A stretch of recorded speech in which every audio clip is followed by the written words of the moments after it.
Bom dia, desculpe se eu liguei tão cedo e te acordei, mas é que eu não parava de pensar em você e não sabia o que fazer agora. Tô olhando pro relógio, senhoras o tempo e não senhores, como é que vocês estão aí?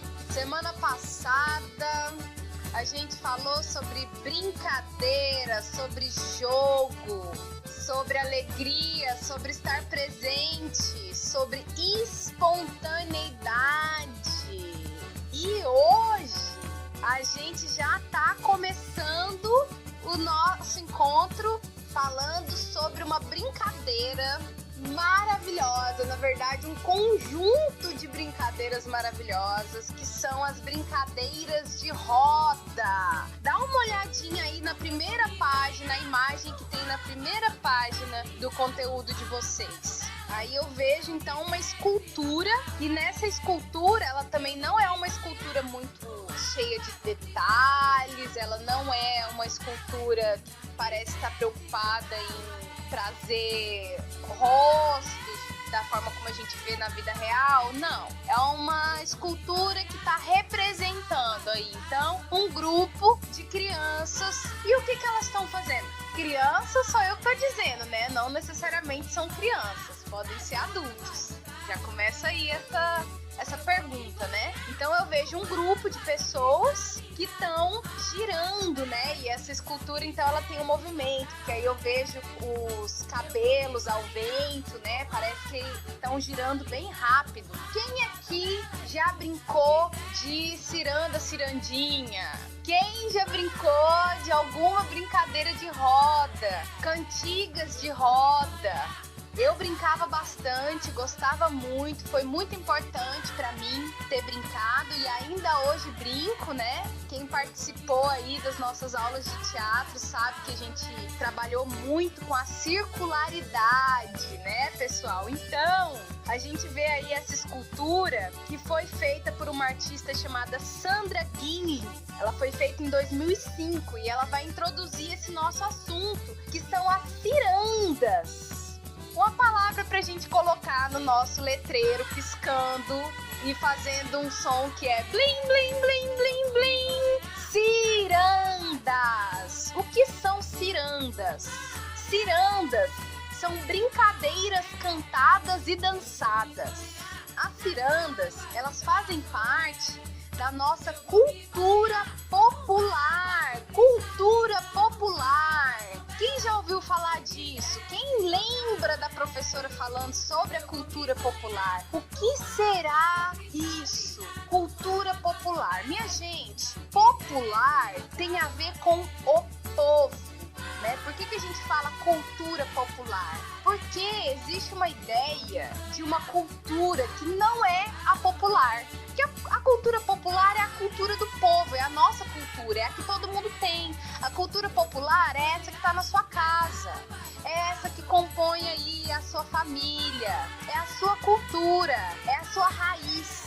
A cultura popular também está muito ligada à raiz, da onde você vem. E aí existe uma outra cultura, que vai ser chamada de cultura erudita. E por uma série de questões, a cultura erudita, ela foi dita como uma cultura maior, uma cultura mais elevada. Por quê? Porque é a cultura das pessoas que estão no poder. Mas, então, por que a gente estuda cultura popular? Pra gente perceber que, na verdade, na cultura popular também existe muito valor. E é na cultura popular que a gente alimenta as nossas raízes. E por mais que exista todo um movimento ideológico para fazer com que nós esqueçamos as nossas raízes, logo esqueçamos a nossa cultura popular, a gente ainda estuda cultura popular e vai sempre estudar porque faz parte de quem nós somos, né? Então,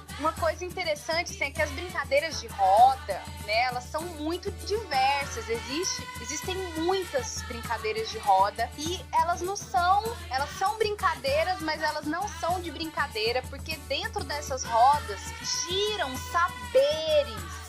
E esses saberes são muito importantes, é a sabedoria ancestral. Por que sabedoria ancestral, professora? Porque através dessas cantigas, através dessas danças, vão se passando valores de geração a geração. Então, seu pai, sua mãe, seus avós ensinam as brincadeiras que eles brincavam quando eles eram crianças. E aí você brinca e quando você for pai, mãe, tio, tia, quando você tiver outras crianças perto de você e você for adulta, aí você vai transmitir essa brincadeira para eles, né? Então, isso é a circularidade, né? Eu começo num ponto, eu giro e eu paro no mesmo ponto onde eu tava, mas eu sigo o fluxo. Então, são saberes que vão sempre sendo passados adiante, né? A gente vê aí na segunda página a foto do belíssimo, queridíssimo cirandeiro Benedito. Presta atenção nesse homem aí, presta atenção na foto dele. Como é que ele é? Como é que ele te parece, né? Ele tem um chapéu na cabeça, na mão ele tem um pandeiro. E qual que é a cor dele? Esse homem é negro, retinto, né? O que eu quero dizer com retinto? Quero dizer que a pele dele tem bastante melanina, por isso que ele é um negro retinto, ou seja, quanto mais retinta é uma pessoa, mais escura é a pele dela, ou seja, mais próximo ela tá da ancestralidade africana. Então, a gente vai encontrar a figura dos mestres griots. São mestres brincantes. Quem são esses mestres? Eles são mestres da sabedoria popular. Eles são mestres da africanidade. Eles trazem jogos, brincadeiras, canções, histórias, contos, tradições que estão sendo trazidas de geração a geração desde a África. Então, aí a gente tá bebendo da raiz, a gente tá se nutrindo da nossa raiz, né? E aí, essa é a nossa herança. Uma coisa interessante sobre as nossas heranças e as nossas heranças de África, olha só, ele tá com um pandeiro na mão. O pandeiro é um instrumento percussivo. O que é percussivo? Ele dá um ritmo. Pá, pá, pá, pá. Tum-caticá, tum-caticá, tum-caticá, tum. É ritmo. O ritmo é uma das heranças que a gente traz de África. Quer ver só uma coisa? Muitos ritmos da cultura popular vêm de África. Olha só, a capoeira, que a gente estudou, maculelê, maracatu, samba, jogo, hip hop, funk. Todos esses são ritmos que têm a sua história, mas que bebem da raiz da musicalidade africana e que vem através das rodas. Tanto que a capoeira e o jongo, que a gente já conheceu, acontecem em roda. Nós vamos escutar um pedacinho de uma música. E agora é com vocês, Martinha do Coco. E eu já volto. Vamos dançar, ciranda. Essa dança ancestral é como uma flor de maio, passarinhos a cantar. É como um barquinho que vai navegar. É como um peixinho no fundo do mar. Vem cirandeiro, vem cirandeira, vem dançar ciranda, ciranda ancestral. Muito bem, senhoras e senhores. Então, aí na sequência, na terceira página, que está numerada como página 188, mas para nós aqui é a terceira página, a gente tem aí uma figura muito interessante, que é a fotografia de um desenho de arte rupestre. Foi fotografada de dentro de uma caverna. Quem lembra o que é arte rupestre? Alguns de vocês já tiveram essa aula, né? Mas eu vou trazer aqui para quem ainda não teve.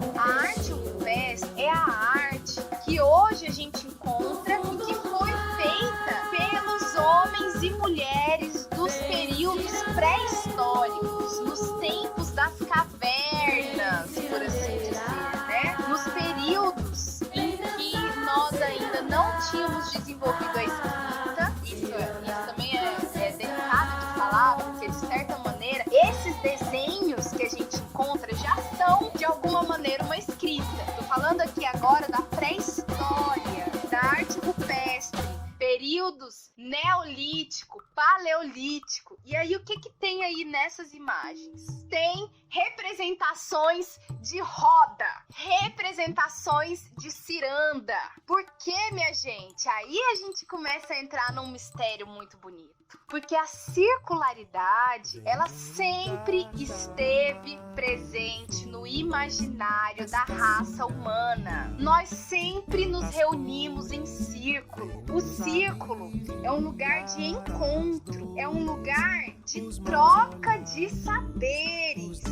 Desde as épocas mais remotas da humanidade, a gente percebe que o círculo é importante porque ele nos ajuda a fazer uma interpretação cíclica da vida. Como assim, professora? Uma interpretação cíclica. Presta atenção no ciclo, os ciclos da vida. Quando você é um bebê, você cumpre um ciclo. Quando você é criança, você cumpre outro ciclo. Quando você é adulto, você cumpre outro ciclo. Quando você chega na idade mais avançada, você cumpre um outro ciclo. No verão, a gente vive um ciclo. No outono, a gente vive outro ciclo. No inverno, a gente vive outro ciclo. E a primavera já chegou. Agora a gente vai viver, então, outro ciclo. Se eu planto uma semente e eu rego essa semente, é um ciclo. Quando ela começa a crescer, é outro ciclo. Quando ela começa a florescer, é outro ciclo. Quando ela começa a frutificar, é outro ciclo. Quando eu colho o fruto, é outro ciclo. Quando eu me alimento desse fruto, é outro ciclo. Então, a vida é feita de ciclos e a circularidade faz parte do nosso imaginário. Por isso que a Zoé fica tão feliz quando ela consegue fazer uma aula em roda, por exemplo. Porque aí a gente está relembrando esse espaço de encontro e de troca. Você percebe que quando a gente está em círculo, a gente se vê. Um círculo é o espaço onde eu consigo ver todo mundo que está presente. Se eu estou sentada na minha cadeira, na minha carteira enfileirada, eu só consigo olhar para o professor e para a nuca dos meus colegas, né? Aí a gente percebe quais são os espaços mais interessantes para a gente trocar. Aí tem essa próxima página aí, a quarta página, vem falando da cultura de vocês. Eu tenho até medo de falar, acho que eu não vou nem falar, porque vocês sabem muito mais sobre essa cultura e sobre os saberes que estão envolvidos nessa cultura farroupilha do que eu, porque a minha raiz não é essa. Eu vim de outro lugar, eu trago outros saberes. Mas essa página aí, ela tá falando sobre uma coisa muito interessante que são as boleadeiras. Eu posso não entender muito bem, mas eu percebi aqui que as boleadeiras é um movimento circular que faz parte da dança e da musicalidade farroupilha. Eu deixo aqui aberto para quem quiser falar sobre essa cultura. Em vez de eu falar, eu prefiro abrir aqui o espaço para quem tiver alguma coisa relativa a esse assunto da cultura gaúcha para compartilhar com a gente nessa roda. Ô mamãe, eu quero brilhantina pro cabelo. Meu cabelo é marombado, só botar banha de cheiro. Tá bom, minha gente? Um beijo pra vocês, prestem atenção nos ciclos. Tô com muita saudade. Como é que estão os processos criativos de vocês? Processo criativo também é ciclo. Eu tenho uma ideia, eu penso nos materiais, eu tento, não deu certo, eu tento de novo, eu mudo de ideia, eu trago uma memória, eu finalizo, eu analiso o que eu fiz. Tudo isso são ciclos e a Prof tá aqui pra ajudar. Um beijo no coração! Chave do portão pra destrancar meu jardim, meu galinho de alecrim, tranquei rosa na mão, galho de manjericão e anda roda brilhantina, laranjeira limão. Laranjeira limão.